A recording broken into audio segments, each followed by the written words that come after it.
I'm reading again Melody Beattie's book, Codependents Guide to the 12 Steps. Still on chapter 1. I've been reading just a little section every day and marinating in it before I move on to the next section.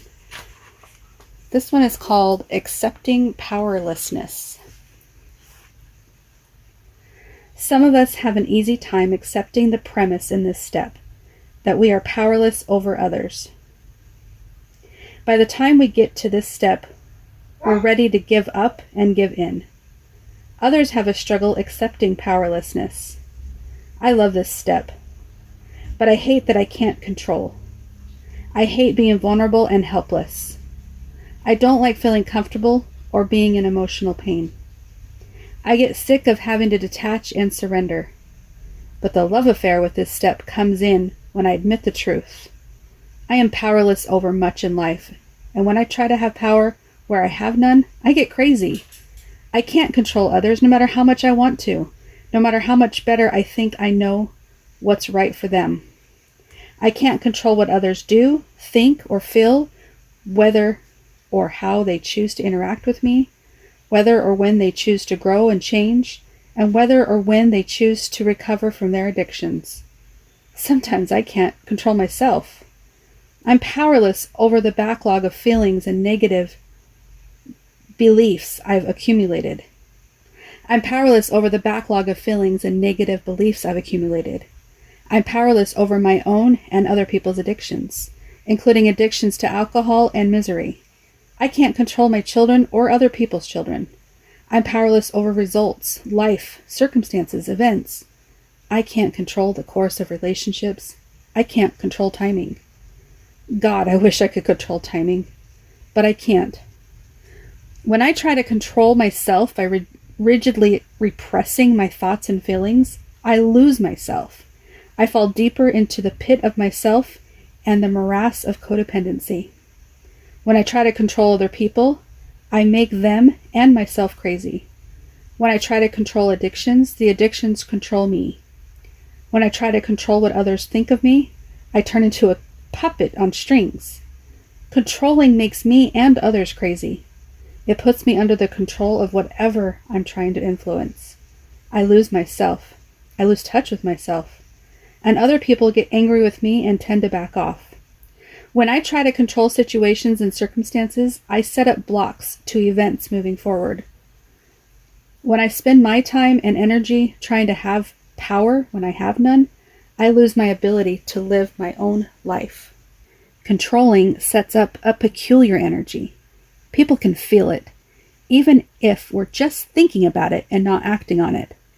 People react to it, sometimes by deliberately doing what we are trying to make them stop doing, or not doing what we are trying to make them do. It's an energy controlled by fear. It's natural to want to control others, especially when they're hurting themselves or us, or when things aren't working out to our liking. But it isn't our job to take care of others, to take care of their feelings, thoughts, decisions, growth, and responsibilities. It is our job to do that for ourselves. Step 1 does not imply irresponsibility or helplessness. We are not saying, I can't help myself because of what others are doing or have done to me. We are saying the opposite, that we are responsible for ourselves and our affairs. Others are responsible for themselves and their affairs, whether or not we like how they are handling them. We are responsible for ourselves, for directing our life energy toward our path, for creating a wholesome, fulfilling life for ourselves. When we become open to allowing that to happen, then it will. We are responsible for stopping our own pain, facing and dealing with our own fears, saying no, giving ourselves what we need, setting boundaries we need to set, and making choices and decisions we need to make to take care of ourselves in any circumstance or situation. We are not victims. When we accept powerlessness, we will become empowered to take care of ourselves. When we begin taking care of ourselves, we will begin living our lives, and all that is meant to come to us will be ours. When we stop controlling others, we can allow and trust them to live their lives.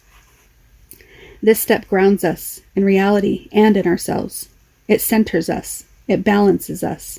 It brings us back home to ourselves. When we stop controlling, things fall into place. And we find our place in this world is a good place. Eventually, we become grateful for the way things work out because it's better than what we could have accomplished with our controlling behavior. We are powerless over so much more than anyone taught us. Accepting that means we're free to own our true power in life, which is also so much more than anyone told us.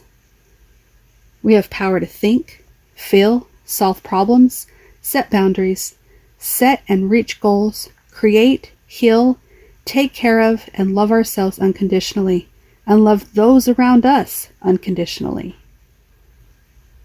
What am I powerless over? Almost everything I want to control. All right, so I loved that part a lot, the part there it says we are responsible for ourselves. We are responsible for stopping our own pain, facing and dealing with our own fears, saying no, giving ourselves what we need, setting boundaries we need to set, and making choices and decisions we need to make to take care of ourselves in any circumstances or situations. We are not victims. This really helps me when I read this part of the chapter. I've read this book before, but with the Codependents Anonymous group. I feel powerlessness lots of times when I see myself as a victim, but when I can step into my power, when I can recognize things that I can control, things that I can't control, and then asking my higher power to help me know the difference, that's when I feel the best about what I'm able to do in any situation. I don't have mind reading abilities. I don't have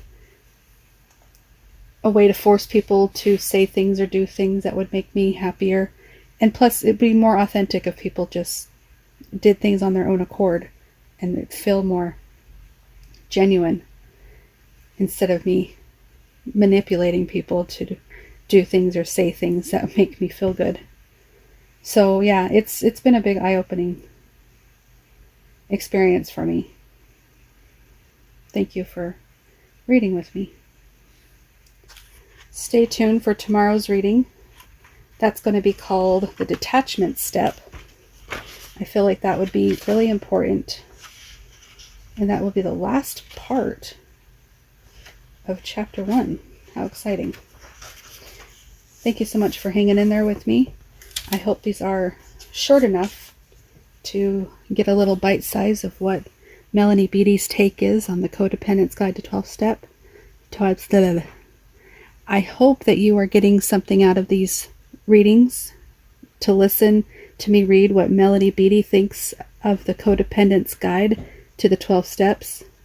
No, this is not Coda-approved literature, but she supports Codependents Anonymous more than any other author that I've ever looked into. So definitely check out some of her books on wherever you buy your books. Thank you so much for listening, and we'll talk tomorrow. Bye-bye. Still she dreams of quiet streams and flight.